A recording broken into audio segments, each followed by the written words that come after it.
गौतम स्वामी जी ने प्रभु महावीर से इतने प्रश्न क्यों पूछे, प्रस्तुत है आगम ज्ञानी बनो सीरीज के अंतर्गत उपदेशमाला ग्रंथ का एपिसोड 5। आइए अगली गाथा देखते हैं। इस गाथा में गणधर भगवंत गौतम स्वामी जी का उदाहरण देकर हम सबको उपदेश देते हैं कि हमें भी विनय करना चाहिए। गणधर भगवंत गौतम स्वामी जी भद्र थे, यानी कि खुद तो हमेशा प्रसन्न रहते ही थे, साथ साथ में उनके दर्शन वंदन करने वालों को भी प्रसन्नता की भेंट देने वाले थे। उनकी स्माइल, उनके चेहरे की खुशी, उनका बिहेवियर, उनका जीवन, ये हर एक चीज़ ऐसी थी कि उनके कांटेक्ट में आने वाला दुखी से दुखी जीव भी खुश हो जाता था। गौतम स्वामी जी ने विनय गुण यानी कि रेस्पेक्ट का जो गुण था वो पाया था। खुद 50,000 केवल ज्ञानी शिष्यों के गुरु थे। प्रभुवीर के बाद सबसे बड़े पद पर वो विराजमान थे। लाखों लोग उनका विनय यानी कि रेस्पेक्ट करते थे, लेकिन वे बिना किसी अहंकार के प्रभु महावीर का विनय करते थे। प्रभु महावीर के कुल 11 गणधर थे। गणधर यानी कि मुख्य शिष्य, उसमें सबसे प्रथम गणधर गौतम स्वामी जी थे। गौतम स्वामी जी संपूर्ण श्रुत ज्ञान के मालिक थे, यानी कि सभी शास्त्रों के ज्ञानी थे। जैन हो या नॉन जैन, हर एक शास्त्रों का 100% ज्ञान उनके पास था। सबसे महत्व की बात यह है कि वे हर एक पदार्थ को जानते थे, यानी कि उन्हें हर टॉपिक का नॉलेज था। फिर भी वे इतने परोपकारी थे कि वो सभी के लिए सोचते थे कि जब प्रभु महावीर उपदेश देते हैं तब करोड़ों लोग आते हैं, लेकिन उन लोगों के पास इतना ज्ञान नहीं है कि क्या प्रश्न पूछना, क्या नहीं पूछना और क्या ज्ञान पाना चाहिए। उतना भी ज्ञान उन लोगों के पास नहीं है। तो चलो उनके लिए मैं ही प्रश्न पूछता हूँ। मेरे प्रश्नों का जवाब प्रभु देंगे तो वो सुनकर सभी लोगों को अपने हित के लिए जो ज्ञान पाना चाहिए वो मिल जाएगा। ये सोचकर गौतम स्वामी जी एक के बाद एक प्रश्न पूछते ही रहते थे। वह प्रश्न का जवाब उन्हें तो 100% पता ही होता था, फिर भी वे पूछते जाते थे। उन्होंने ये कभी नहीं सोचा कि इसमें मुझे क्या लाभ, मुझे कुछ नया ज्ञान तो मिलता नहीं है, मेरा तो टाइम वेस्ट हो रहा है। ऐसी नेगेटिव सोच एक सेकंड के लिए भी उनके मन में कभी नहीं आई। वे तो ऐसा सोचते थे कि सबको लाभ होता है ना, तो मुझे मेरा टाइम देकर भी सबको लाभ करवाने वाले प्रश्न पूछने ही हैं। सबके भले में मेरा भी भला हो ही जाएगा। यह एक ही सोच उनके मन में थी। सबके लिए प्रश्न तो पूछ ले, लेकिन अभी उसका जवाब सुनने में गौतम स्वामी जी को मजा आएगा क्या? उनको तो सब आंसर्स पता ही है ना। तो फिर जो चीज़ 100% पता हो वो सुनने में कंटाला ही आएगा ना, बोर ही होगी ना।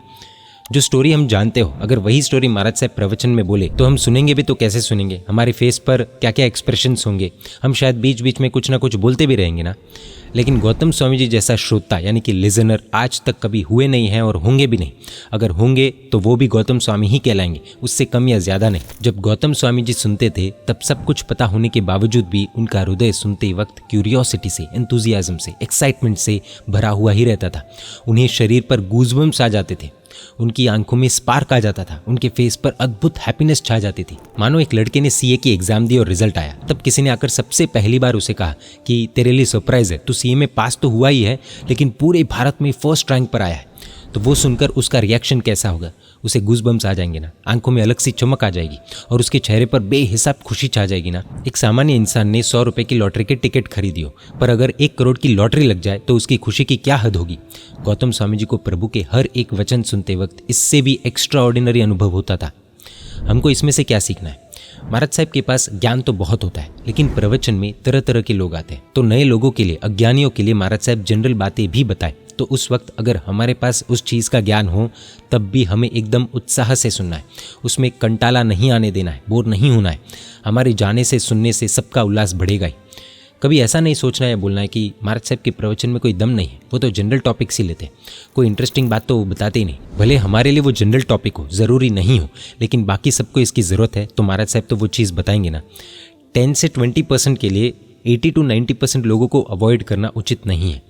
जो ज्ञान पाकर बैठे हैं, ऐसे ज्ञानियों को कोई भी प्रश्न पूछने हैं तो उन्हें सोच समझकर प्रश्न पूछने हैं। जो प्रश्न का जवाब सबके काम में आने वाला हो वैसा ही प्रश्न सभा में पूछना है।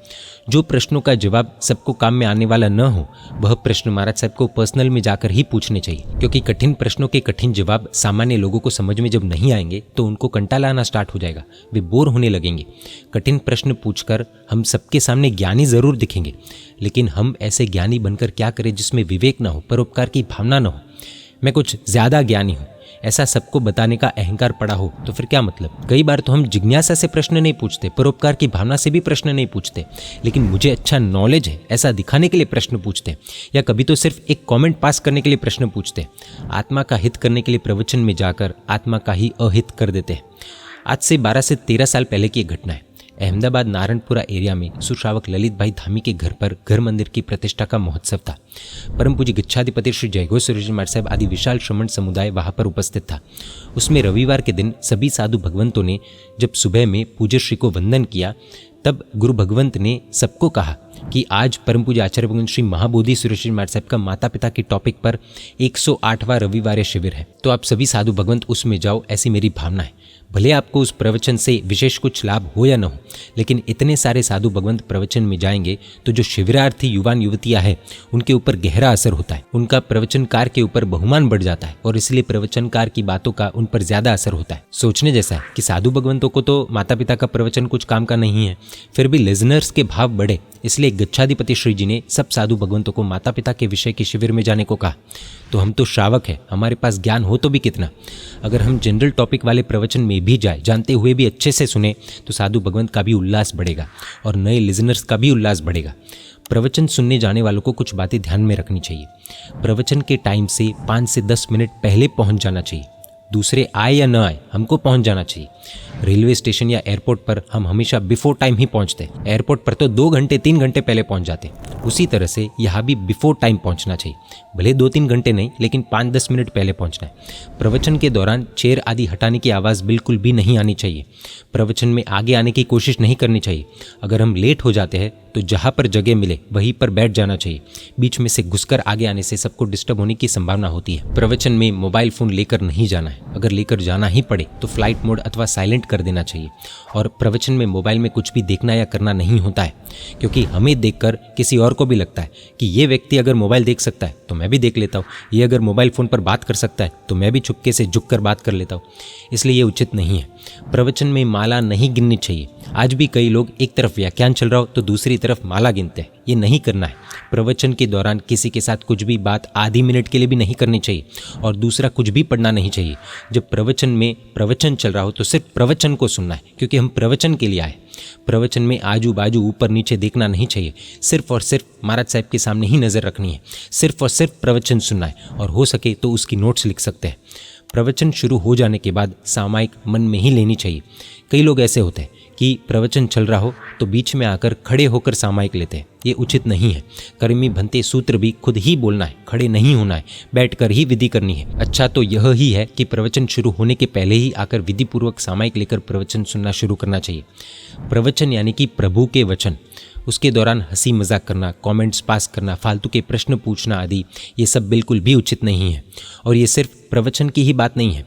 स्कूल कॉलेज में, कोई भी लेक्चरर के लेक्चर में, ऑनलाइन क्लासेस में भी, हर जगह पर डिसिप्लिन का पालन करना ही चाहिए। इंसान अगर डिसिप्लिन में रहेगा तो उसका विकास फटाफट होगा, फोकस रहेगा। प्रवचनकार महात्मा का कर्तव्य क्या है, ट्रस्टियों का कर्तव्य क्या है, यह तो ज्ञानी महात्मा ही बता सकते हैं। गौतम स्वामी जी का उदाहरण हमको सुनना सिखाता है। सुनना, कान तो है और आज तक उससे बहुत कुछ सुना भी है, लेकिन अब से गौतम स्वामी जी की तरह सुनना है, यह इच्छा हम हमारे अंदर जगा सकते हैं। घर के बड़ों की हित शिक्षा हो या फिर कड़वे वचन हो, सब उसी तरह से सुनने हैं। जय जिन शासन, जय महावीर।